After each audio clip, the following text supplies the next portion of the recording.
तो कैसे हो दोस्तों, आ गए हम अपनी गाय के पास में। और इसको देखो कितनी अच्छी व्यवस्था हो गई है यहाँ पे, आराम से खुले खुले में रहती है।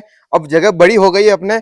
तो भैया अपन एक नई गाय और देखने जा रहे हैं। अपने कोई मिलने वाले के पास में एक गाय है, तो उन्होंने बोला आओ भैया देख के देख लो, आपको पसंद आती है तो दोस्तों चलते हैं वहीं पर और आपको दिखाते हैं उस गाय की पूरी कंडीशन, पूरी हेल्थ हाइट कैसी क्या बनती है।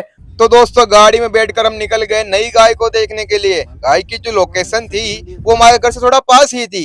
गाय को जब हमने पहले नजर में देखा तो थोड़ा दुबली थी, लेकिन कोई बात नहीं, फीचर्स में काफी ठीक थी। लेकिन हम लोग नए थे तो हमें वो मार रही थी। भाई इस चीज को समझते हुए हमने गाय को थोड़ा रिलैक्स होने दिया और देखने चले गए बछड़ी। भाई बछड़ी जो है वो फीचर्स में और भी ज्यादा अच्छी थी, क्योंकि जो इसके अंदर गिर के फीचर्स है वो इसके अंदर माँ से भी अच्छे थे।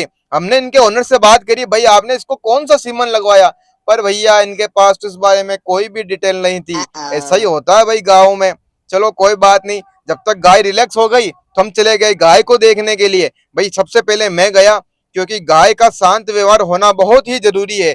नहीं तो भैया बहुत ही मुसीबत हो जाती है, गुस्सेल गाय को संभालना बहुत ही भारी पड़ता है। हमने जब गाय का हाथ लगाया तो काफी ठीक लग रही थी, शांत व्यवहार था। तो थोड़ा देर हमने उसको देखा चारों तरफ से। उसकी हेल्थ हाइट तो कम थी, लेकिन हम उसको खिला पिला कर मोटा तगड़ा कर ही देंगे, क्योंकि दोस्तों आप तो ये बात जानते ही हो हमारे घर पे जो गाय है वो कितनी दुबली पतली लेकर आए थे हम। हमने उसको भी काफी अच्छा कर दिया।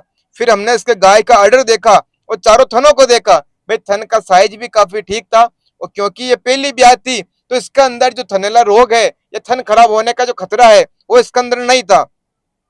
पर एक चीज का खतरा रहता है कि भैया गाय के जो चारों थन है उसमें किसी में गाढ़ तो नहीं है, भाई हो सकता है इन्फेक्शन तो हो ही जाए। इसलिए हमने इसके गाय के चारों थनों के अंदर पहले हाथ लगा कर देखा, उसके अडर के चारों तरफ हाथ लगाया। हमें किसी भी प्रकार की कोई भी गांठ, कोई भी सूजन या किसी प्रकार की ऐसी चीज ना दिखी जिससे हमें लगा कि गाय के अंदर कोई समस्या हो। तो गाय तो हमें काफी अच्छी लग रही थी, इसलिए हम चले गए उनके ओनर के पास इनकी वैल्यू जानने के लिए। भाई गाय अपने को कितने की पड़ेगी, कितने की देंगे, ये भी बात जानना जरूरी होता है।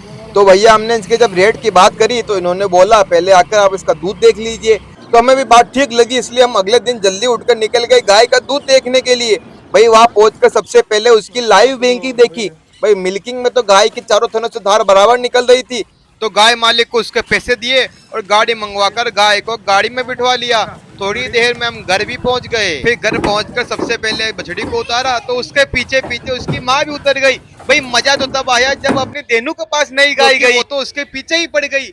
पर आप बताइए आपको नई गाय कैसी लगी, और अपनी बछड़ी का और नई गाय का क्या नाम रखना चाहिए ये भी कमेंट करके जरूर बताना।